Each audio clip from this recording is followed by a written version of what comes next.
Assalamu alaikum everyone.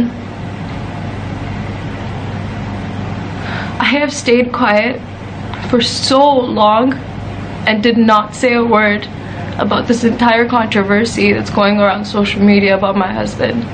Go. Hello Froggy, I'm your biggest fan and I was there to take a selfie with you. I'm still crying. And I'm still crying. I love you so much.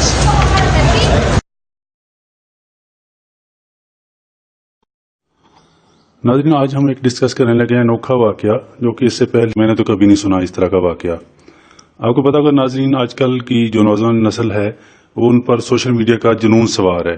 जिसको देखो blogger बना हुआ है, जिसको देखो YouTuber बना हुआ है। एक तूफान बदतमीजी है जो कि बढ़ा जा रहा है। इन्हीं यूट्यूबर्स में से आजकल एक दो जो ऐसे चैनल्स हैं या ऐसे ग्रुप्स हैं जिनमें एक डकी भाई हैं, बहुत मशहूर हैं, और इसके अलावा मीट एंड ग्रीट है। ये कराची से कुछ लोग शो कर रहे हैं जो कि दोनों जगह अपनी जगह पे बहुत ज्यादा जबरदस्त काम कर रहे हैं और काफी पॉपुलर भी हैं आवाम के अंदर। लेकिन ये क्या, इन दोनों ने या इनके फैंस ने एक दूसरे पर हमले शुरू कर दिए हैं।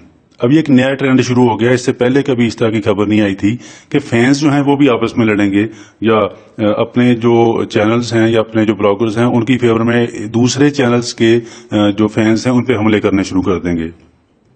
हाल ही में मीट एंड ग्रीट की होस्ट फ्रॉगी क्वीन ने एक वीडियो बयान जारी किया है जिसमें उन्होंने ये इल्जाम लगाया है कि जब वो अपने प्रोग्राम में मसरूफ थीं तो डकी भाई के फैंस ने इनको और उनके साथ जो लोग उसमें शो में शामिल थे उनको धक्के दिए हैं और एक फैन ने हत्ता कि उनके मुंह पे आके पंच भी मारा है और भाग गया उसके बाद। फ्रॉगी क्वीन काफी दिल बर्दाश्त हैं इस वाक़े के बाद और वो कह रही हैं कि कम से कम डकी भाई से वो इस तरह का एटीट्यूड जो एक्सपेक्ट नहीं कर रही थी। याद रहे कि मीट एंड ग्रीट के नाम से मियां बीवी, जिनके नाम शाम, इदरीस और फ्रॉगी क्वीन हैं, अपने यूट्यूब चैनल की रिकॉर्डिंग्स करते हैं कराची के अंदर स्पेशली, और ये पाकिस्तानी निजात कैनेडियन हैं जो कि उस वक्त ओशन मॉल कराची में अपना प्रोग्राम कर रहे थे जब इन पर यह हमला हुआ।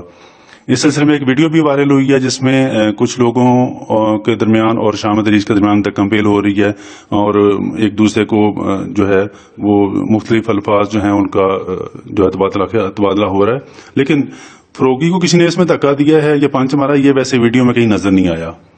शाम इदरीस ने कहा कि ये महज इत्तफाकिया बात नहीं है बल्कि एक प्लान्ड अटैक था जो कि डकी भाई ने एक प्लान करके बकायदा ये सारा कुछ लॉन्च किया है। शाम इदरीस ने अपने ट्विटर प्रोग्राम में कहा कि मेरी वाइफ और उन बच्चों को जो हमारे साथ शो में शामिल थे धक्के देना जो है वो काबिले अफसोस है, जिसपे वो काफी जो है वो अफसोस का इज़हार कर रहे थे और मदद भी कर रहे थे उन लोगों से जो उनके साथ शामिल थे। फ्रॉगी भी इस सिलसिले में काफी जज्बाती है और क्या कहना कि मेरे पास और कोई चॉइस नहीं है कि मैं पब्लिक में निकलूं और लोगों को बताऊं कि मेरे साथ डकी ने क्या किया है, क्योंकि मुझे इस वाकये से बड़ा दुख पहुंचा और मैं बहुत हर्ट हुई हूं। डकी भाई जो हैं उनको जैसे ही पता चला उन्होंने फौरी तौर पर तरदीदी बयान अपना जारी किया है और अपनी स्टेटमेंट में कहा कि कम से कम वो अपने फैंस को इस तरह का मशवरा नहीं देंगे और कभी भी फैंस से ये एक्सपेक्ट नहीं करेंगे कोई इस तरह का बिहेवियर शो करें।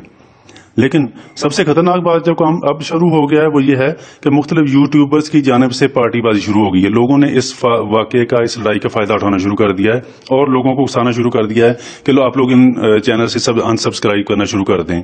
ये इंतहाई नामुनासिब बात है, बड़ा अजीब सा रवैया है।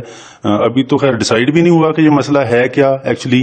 अभी 2-3 दिन पहले ये वाकया हुआ है कि अभी तो डिसाइड भी नहीं हुआ कि डकी वाकई इसमें इन्वॉल्व है या नहीं है, या उसकी टीम या उसके फैंस, ये किसने ये सारा चक्कर चलाया है।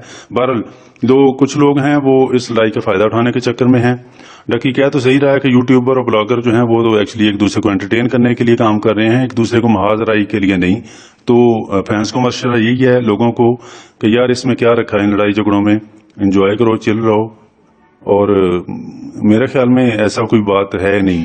वो दोनों ब्लॉगर्स हैं जो हैं वो आपस में सेटल कर लेंगे। अगर बाकी कोई गलतफहमी हुई है तो बाकी लोग खामखा क्यों एक दूसरे को उकसा रहे हैं, वो अनसब्सक्राइब करें।